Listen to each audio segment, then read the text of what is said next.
Assalamualaikum warahmatullahi wabarakatuh. Bertemu dengan channel YouTube Hussein Jaya.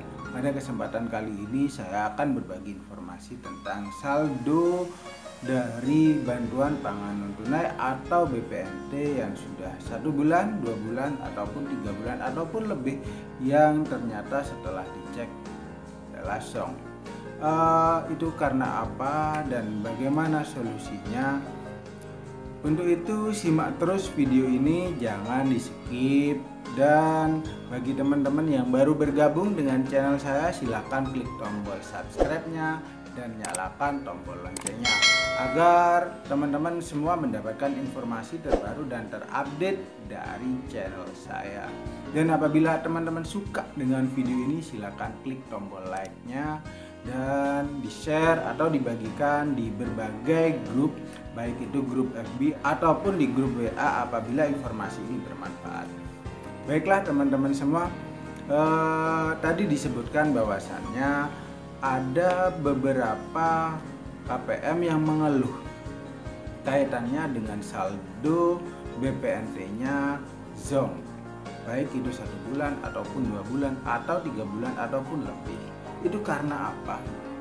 Nah, dulu saya sempat menjelaskan bahwasannya data dari bantuan pangan non tunai atau BPNT adalah DTKS.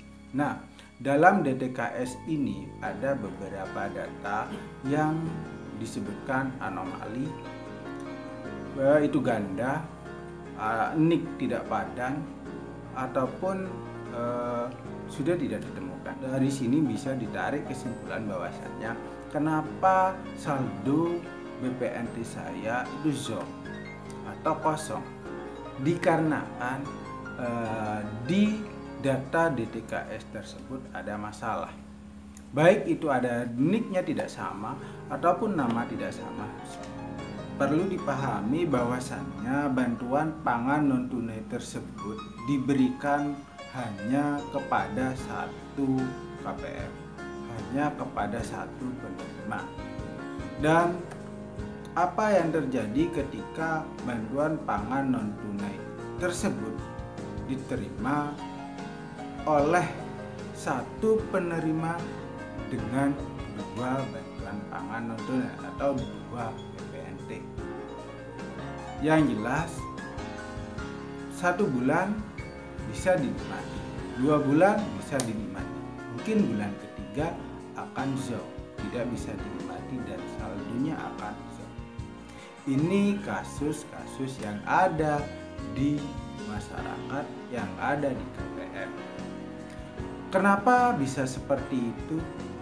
Dikarenakan data di ID DTKS itu anomali, ada ganda, baik itu NIK ataupun ID DTKS-nya. Contoh kasus, misalnya ada seseorang, kalau di desa biasa seseorang bapak disebut dengan nama anak, padahal di adminduk contoh misalnya Ahmad. Nah, Pak Ahmad ini mempunyai anak namanya Siti, sehingga di desa disebut Pak Siti dengan 1 NIK dan 1 ID DTKS.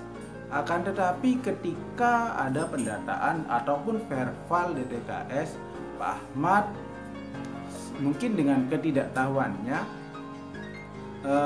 menyampaikan bahwasannya Pak Siti, sehingga muncullah 1 ID DTKS dan 1 NIK dengan 2 nama. Sehingga ketika Bu Rekol buka rekening kolektif untuk bantuan pangan non tunai, maka muncul 2 kartu dengan 1 ID DTKS. Makanya ketika hal seperti ini terjadi, ketika kedua-duanya diambil, maka Pak Ahmad alias Pak Siti ini mendapatkan double bantuan pangan non tunai atau double BPNT. Hal ini akan zong, akan dibekukan beberapa bulan kemudian. Seperti itu. Contoh kasus kedua, ada ID DDKS dengan 2 ID DDKS, akan tetapi di admin duk 1 orang, artinya diterima oleh 1 orang. Sehingga ketika buka rekening kolektif pun, misalnya saya contohkan Pak Ahmad dengan nick sekian-sekian, ID DDKS sekian-sekian, dan ternyata di DDKS Pak Ahmad ini mempunyai double ID DDKS. Sehingga ketika Bu Rekol buka rekening kolektif untuk bantuan pangan non-tunai ataupun BPT, akan muncul 2 nama Pak Ahmad.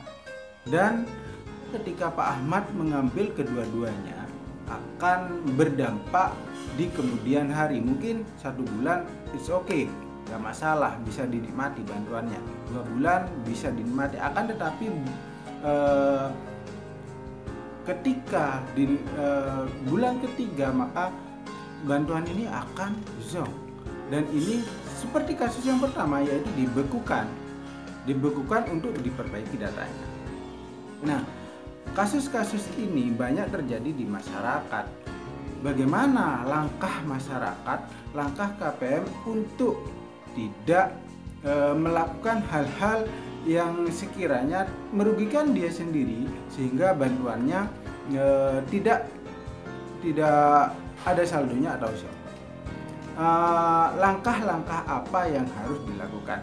Mungkin yang pertama ketika ada distribusi kartu, baik itu KKS, BPNT ataupun PKH, maka ketika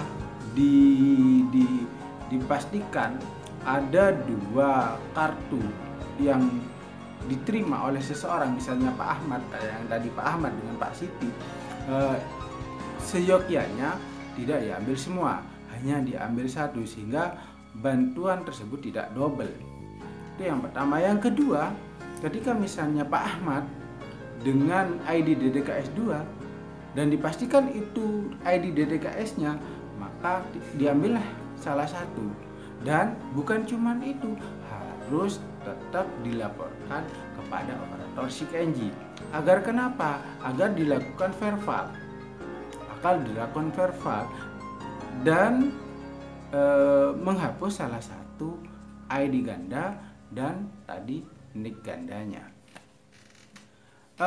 Kalau sudah terjadi bantuan tersebut dibekukan dan ternyata zonk, apa yang harus dilakukan oleh KPM? KPM hendaknya berkonsultasi kepada operator desa atau operator SIG-NG, yang mana operator SIG-NG ini akan membenarkan atau membetulkan atau memverifikasi data DDKS dengan dasar admin duk. Dasarnya KK, sesuai dengan KK, bukan sebutan nama. Nah, ketika operator SIG-NG memverifikasi dengan data yang benar, maka proses perbaikan data akan berjalan. Nah, perbaikan data ini dilakukan oleh operator SIG-NG dalam 1 tahun itu 2 semester pertama dan semester kedua. Dan ini dikuatkan dengan Musdes melalui berita acara Musdes untuk dilanjutkan ke operator SIG-NG di kabupaten. Dan mungkin informasi ini memberikan solusi bagi KPM yang selama ini kartu BPNT-nya dibekukan dikarenakan double nama, double ID DDKS. Nah, langkahnya adalah verifikasi data, perbaikan data kepada operator SIG-NG. Seperti itu. Terima kasih banyak, mudah-mudahan informasi ini bermanfaat. Dan saya mengingatkan kembali bagi teman-teman yang baru bergabung dengan channel saya, silakan klik tombol subscribe dan nyalakan tombol loncengnya agar pertemanan kita lebih akrab dan teman-teman mendapatkan informasi terbaru dan terupdate dari saya. Dan silakan klik tombol like apabila teman-teman ini suka dengan video ini. Silakan share atau bagikan di grup, baik itu grup FB ataupun di grup WA apabila informasi ini bermanfaat. Akhirul kalam, assalamualaikum warahmatullahi wabarakatuh.